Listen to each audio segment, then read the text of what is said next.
Hey everybody! So, you're back for more on fractals, huh? You all wanted me to talk more about fractals, so today I'm bringing it back to fractals.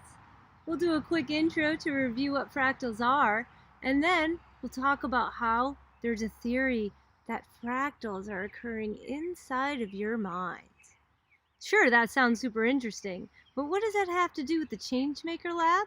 Well, it turns out that this fractal brain theory might be tied in with what's known as the U movement and the practice of dialogue that we strive to achieve inside of our team company training sessions.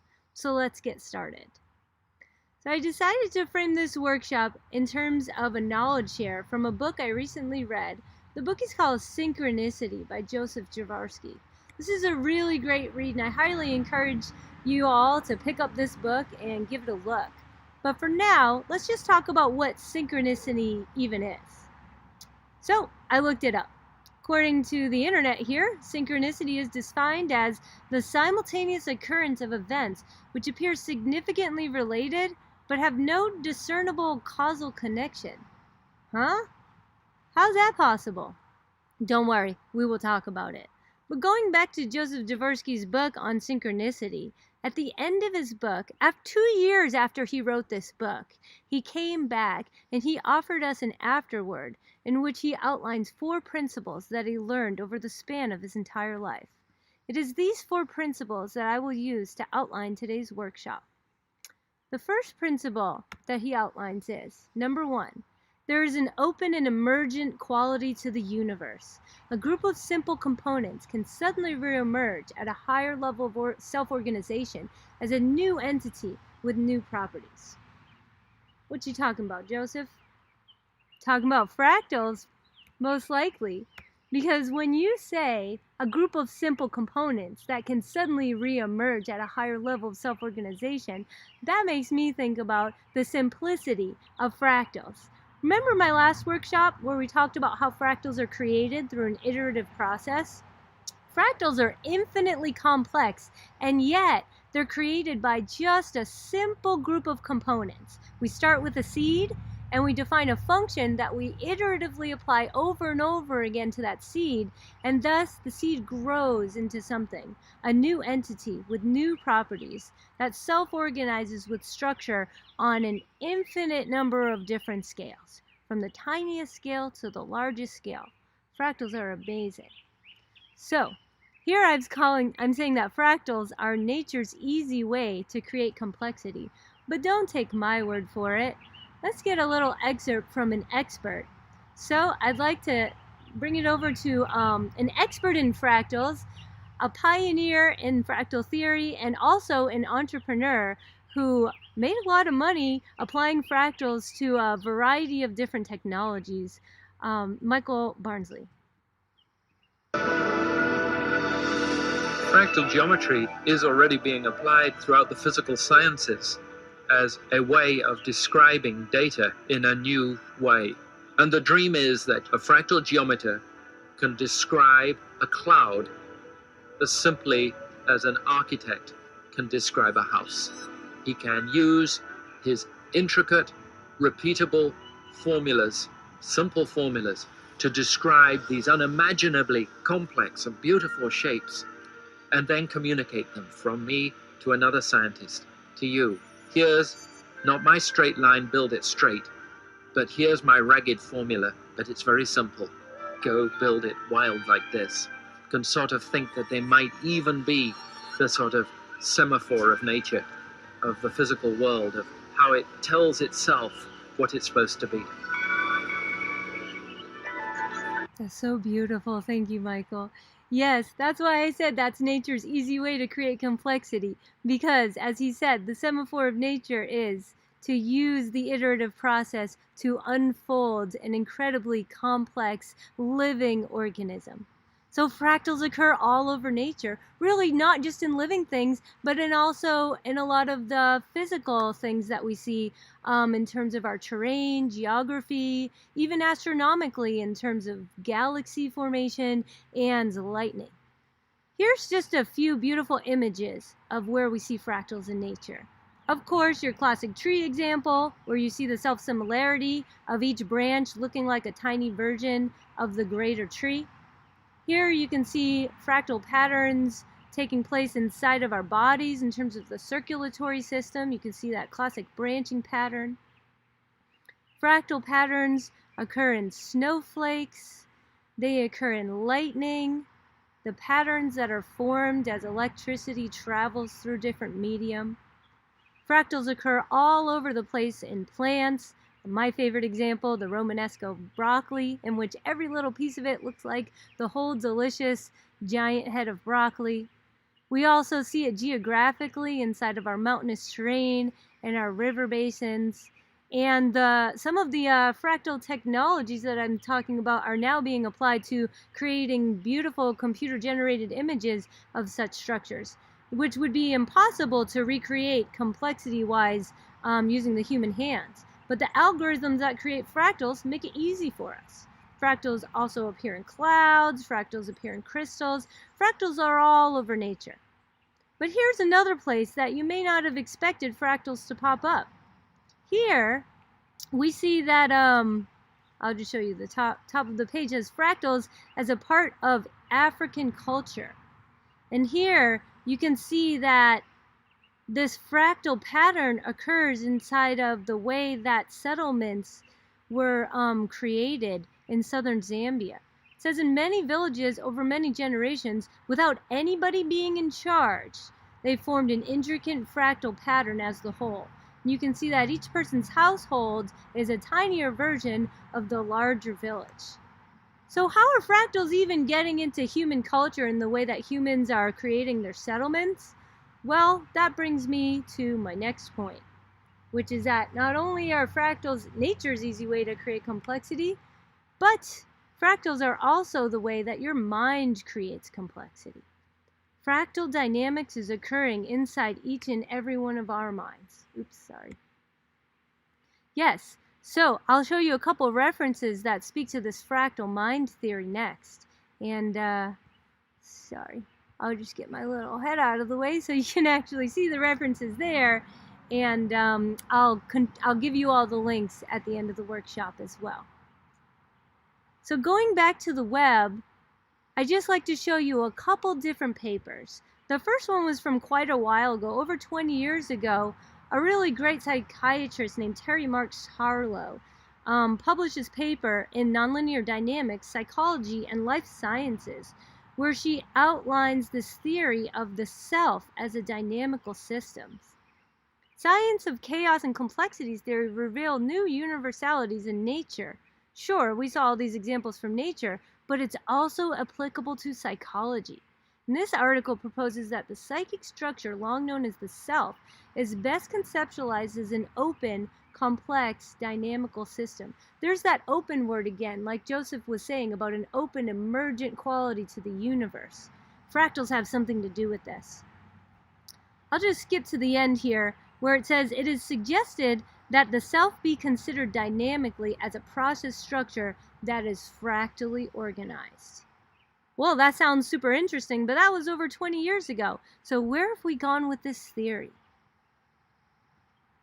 Here's another paper, which is much more recent, from 2015 in the Journal of Cosmos and History, the Journal of Natural and Social Philosophy, which is called the Fractal Cognitive Triad. We're going to unpack this paper quite a bit in today's workshop. By Justin Riddle. The fractal cognitive triad gives us a theoretical connection between subjective experience and the neural oscillations that occur inside of our brain. So here I'll just move my head out of the way. Again, kind of skipping down to the bottom of the abstract here, you can see that Justin is saying that the mind is composed of minds, perceived as voices in your head. Each voice has voices inside its heads to increasingly microscopic scales, forming an interactive fractal of subjective experience. You may have heard of this before, called the Homunculus Argument, back when they were thinking, how do people's thoughts get created? Well, inside of my head, there's a mini-me who's thinking. Well, what's happening inside of their head? Well, inside of their head, there's a mini-them who's thinking. Well, what's inside of their head? Well, there's a mini-them who's thinking as well. So you can see that concept of self-similarity acting inside of our own brains. I'm going to scroll down to a really nice diagram he has in this paper where he kind of shows in figure 3 here the distinct levels of resonance. And you can see that that scale-free property that we talked about before, fractals occurring at every scale from the tiniest to the largest scale, are also playing themselves out inside of the concept here of fractal brain theory, because we have these neural oscillations occurring at every different possible scale inside of the brain. Fascinating. Well, let's go back to this all came from Joseph Jaworski's first of his 4 principles that he realized with his life. So hopefully you can understand the connection that I see now between what he's saying about an open and emergent quality in the universe and the creation of all sorts of highly complex structures through the iterative process that is spoken to in fractal theory. Well, what's his next principle? Let's see. Principle number 2. The universe is a domain of undivided wholeness. Both the material world and consciousness are parts of the same undivided whole. The totality of experience is enfolded within each fragment of space and time, whether it is a single object, thought, or event. Thus, everything in the universe, including human intentions and ways of being, affects everything else, because everything is part of the same unbroken whole. Wow, that's beautiful. It actually reminds me of a poem. There's a poem by William Blake in which he talks about being able to see the whole universe inside of a grain of sand. Let me give you an excerpt from that really quick, so in case you haven't heard of it or you kind of got reminded of what I'm talking about. So there's this beautiful poem by William Blake, and he starts it this way. To see a world in a grain of sand, and a heaven in a wild flower, to hold infinity in the palm of your hand, and eternity in an hour. Just those first 4 lines, to me, speak the same thing that Joseph is saying here, that the totality of experience is enfolded within every fragment of space and time, every grain of sand, every wild flower. Infinity is held in the palm of our hands because infinity is in the fractal structures that we see all around us and that even occur inside of our own minds. Amazing. What else is this principle saying to me? Of course, I like to go back to the concept of systems thinking in general, because he's saying that everything affects everything else, because it's all part of the same unbroken whole. So that reminds us to always consider Peter Senge's 5th discipline, which is systems thinking. Keep in mind that when we're practicing the things that we do in the Changemaker Lab, we are interacting in a system where everything is part of the same unbroken whole. Actually, we had a great example last week when we were talking about our costing sheets and we were reviewing some of the costs. In that discussion, if you remember, we talked about, oh, well, maybe we'll just change this one number here and see what happens. And someone else said, now hold on, if you're going to change that number, that's going to change this part of it. And that's also going to change the way that you're doing this. And that's going to change maybe the way your customers see it. And it's true. Every change we make affects every part of the system, because everything is connected. And we must keep that in mind when we're considering how to navigate change. Another thing that stood out to me in this quote is something that Greenleaf said in his book on the servant as leader. This is another great book that I recommend everyone read.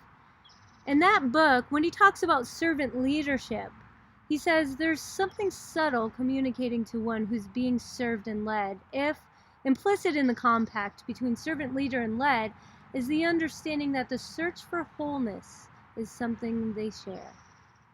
So I feel like this concept not only speaks to the fact that everything is connected, but it also gives us the opportunity to feel united in our common purpose of being. Because whether you're a coacher or a coachee, no matter what part of the system you're in, I feel like we're all united in our search for something whole, that greater wholeness.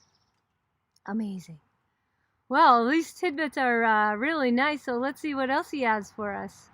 Number 3, His third principle says, there is a creative source of infinite potential enfolded in the universe.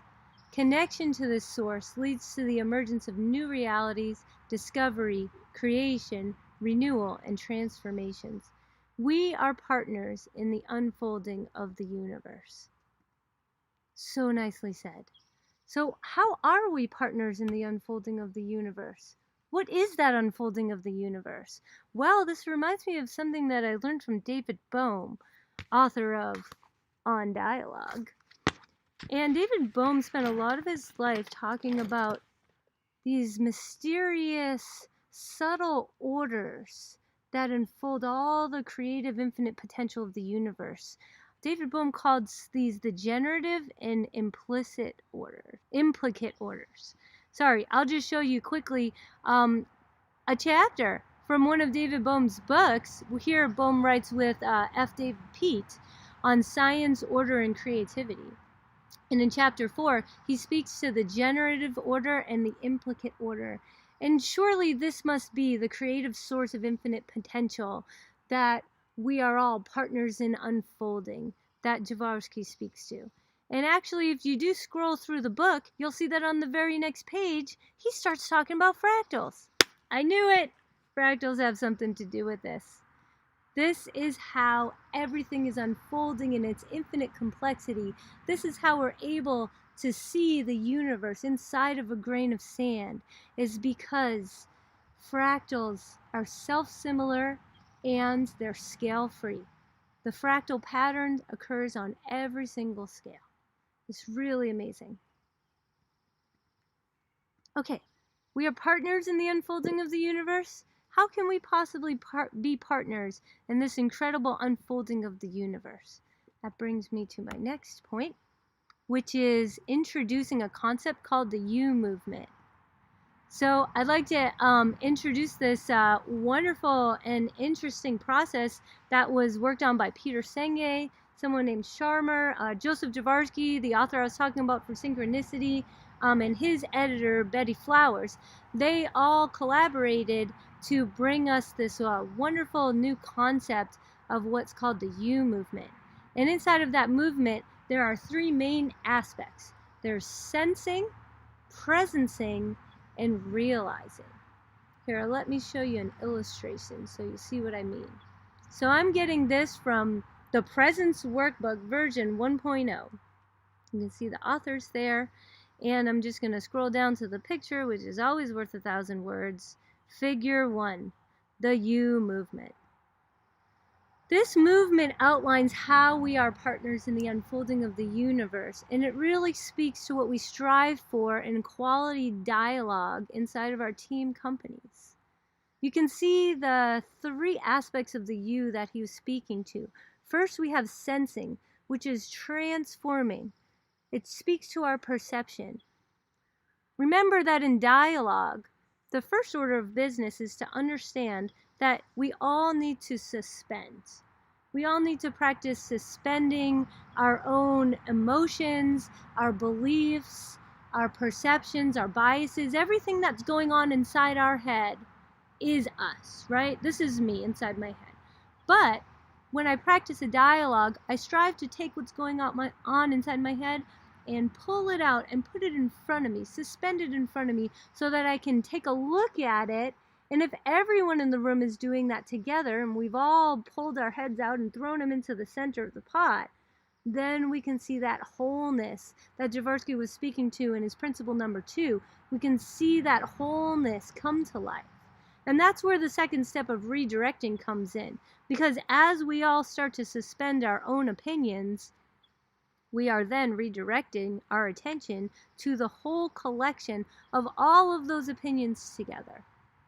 Now, once we're inside of that process and we can see the collection of everyone's suspended selves, and we've redirected ourselves so that we can coherently dialogue on that wholeness as opposed to holding our own individual opinions, we can then move down to the bottom of the U, where you see we go into the second aspect, which is called presencing, and that's the transforming of ourself and our will.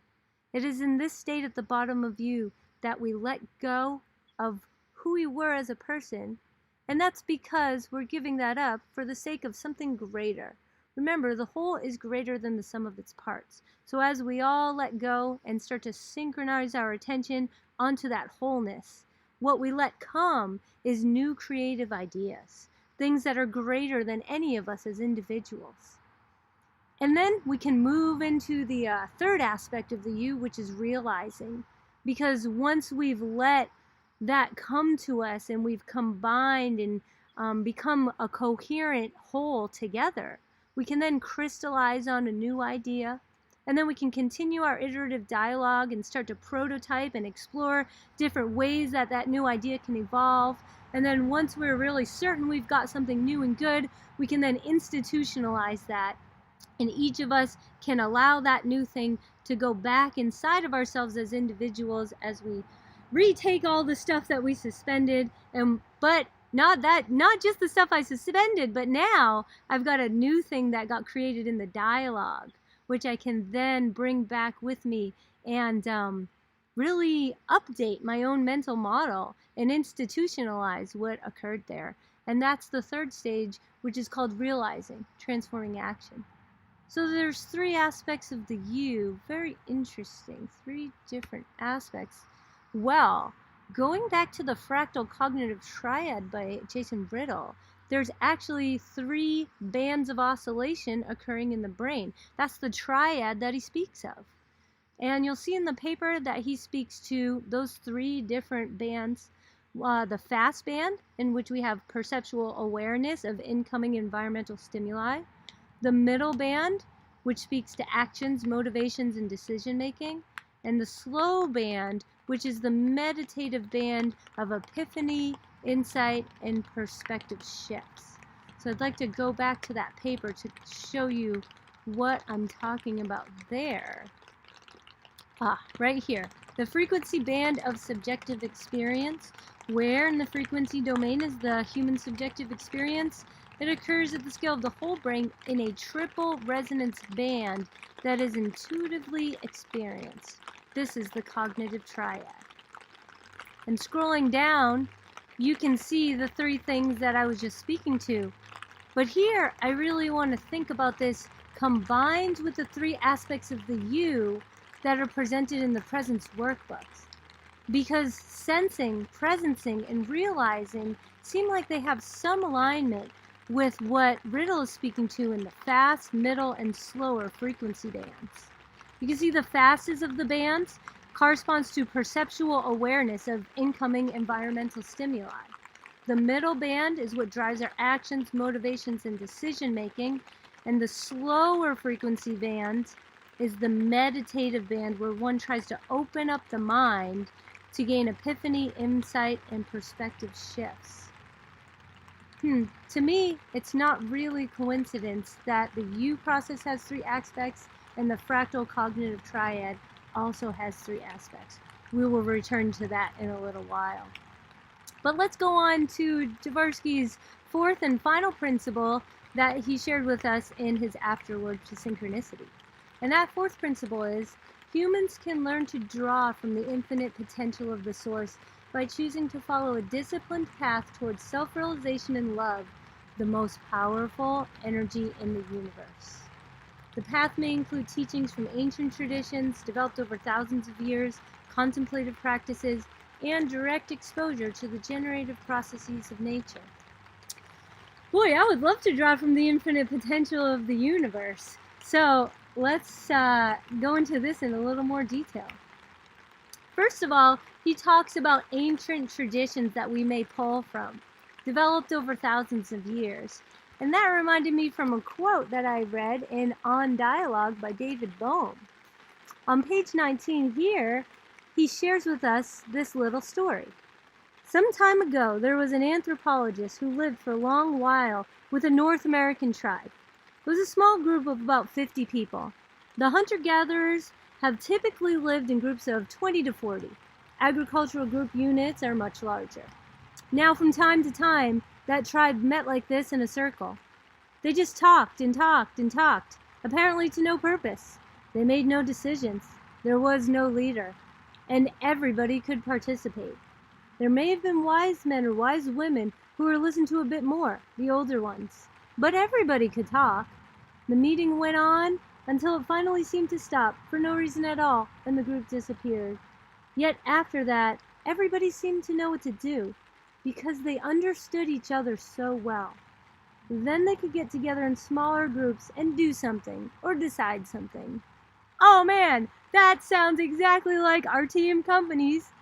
When we dialogue and we're engaged in this incredibly inclusive environment where we're not purposed with making any decisions necessarily, we're just kind of striving to be in that wonderful you process where we co-create ideas together. When that finally ends, we go together in smaller groups and do something or decide things, and that's kind of like how the people from the dialogue group go back to their project groups, and they're able to advance the game with the things that they learned there. So good.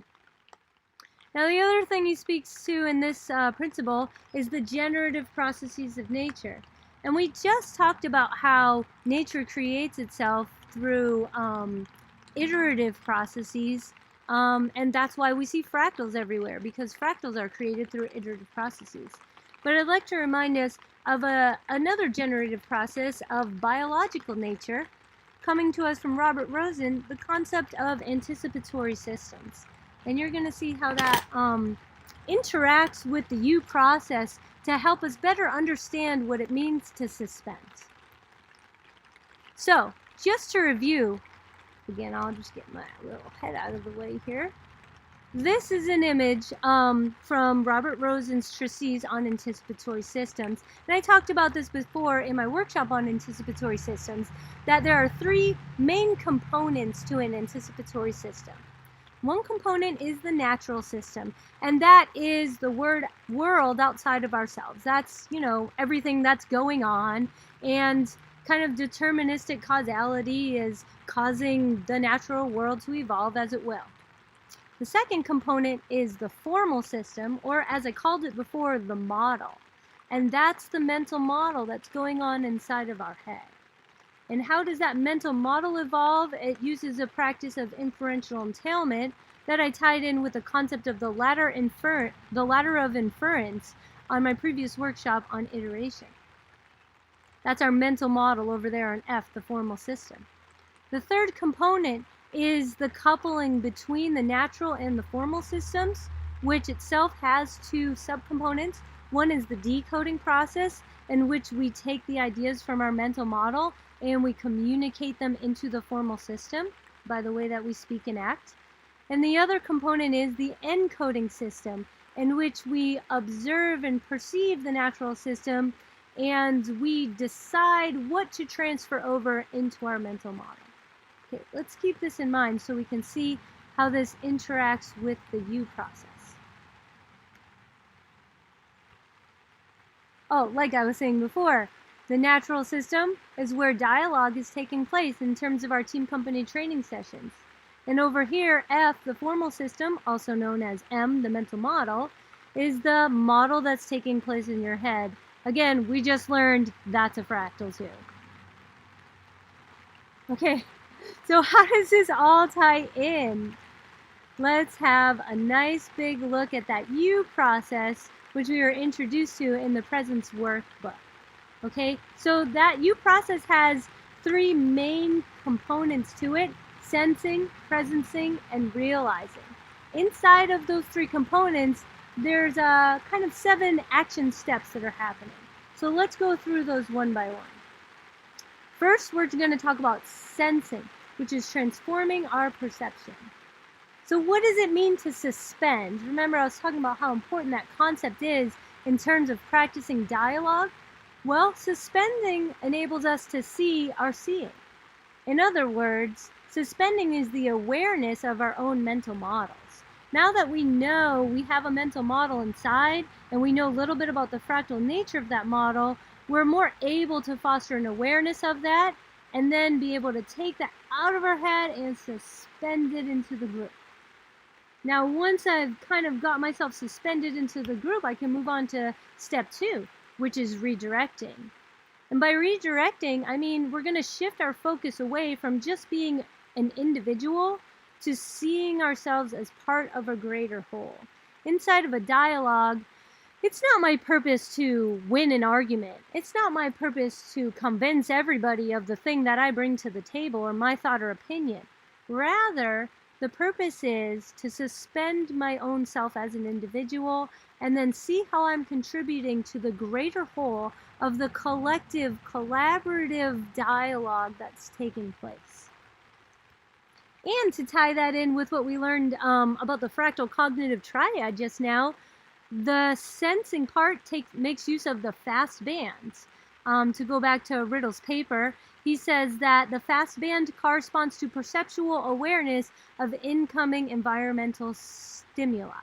And so those are stimuli of our own thoughts, opinions, the way that we've encoded what we've heard, the way that we're decoding into the room, and we're able to take that and kind of redirect or shift over to the greater whole that we all seek to become a part of. We're all trying to understand this wholeness better.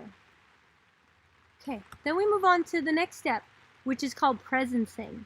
And in presencing, we have the action steps of letting go and letting come. So we're letting go of ourselves as individuals, and we're letting come the new emergent things that will come out of co-creating together through dialogue. This is really, really nice part, because this is when the generative and implicit orders are tapped into, and we get the emergence of something that's greater than any of us as individuals could have brought to the table. And in terms of Riddle's theory of the fractal cognitive triad, this speaks to the slower frequency bands.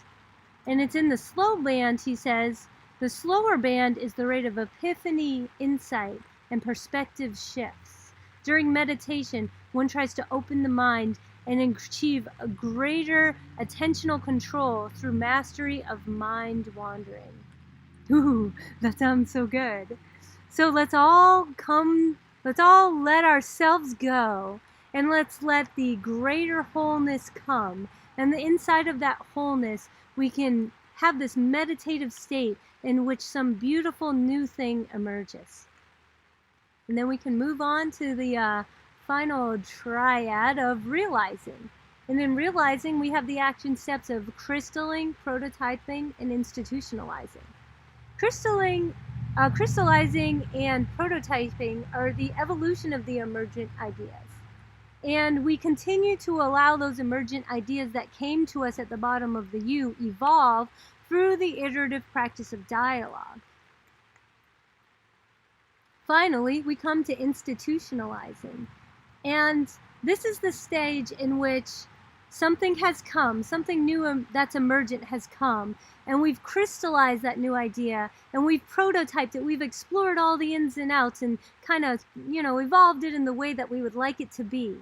And at the end of that dialogue process, we each as individuals come back to our individual self, and we take that new thing that was created together, and we let it submerge back into our mental models.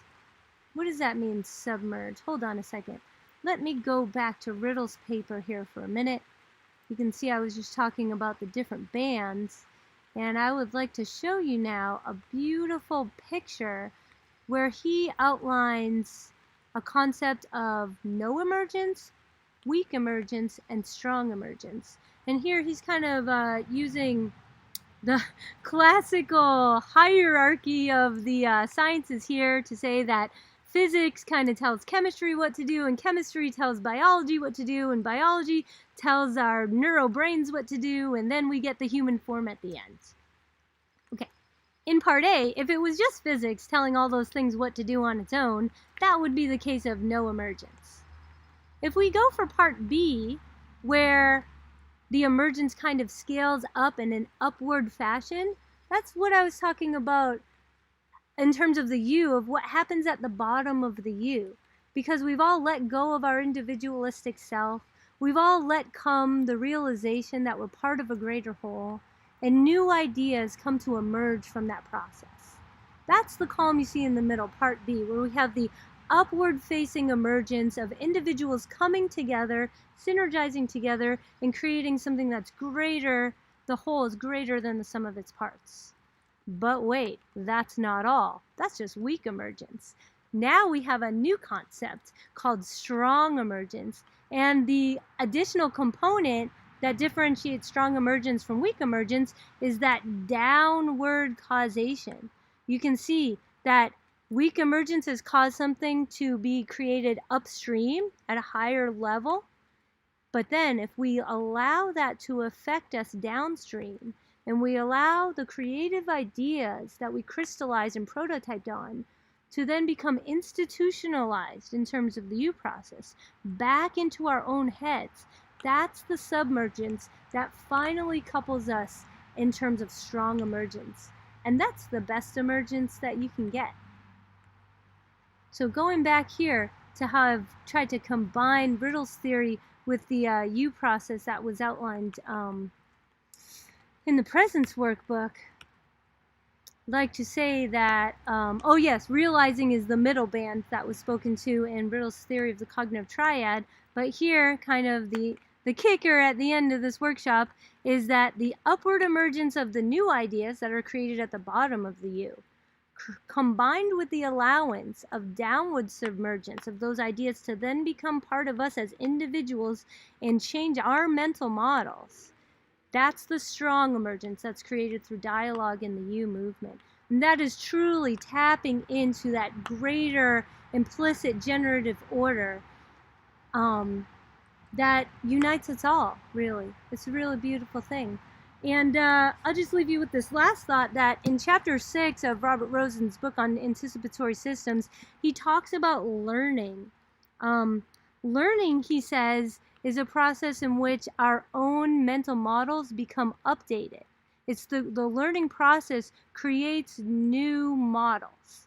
So if we allow the submergence to occur and we create a change in our own mental models, that is truly the learning that's spoken to here in this book, and that's the change that you all feel as you've gone through a wonderful year in the Changemaker Lab. I'm so glad that you've been with us, and thanks for watching. Bye-bye.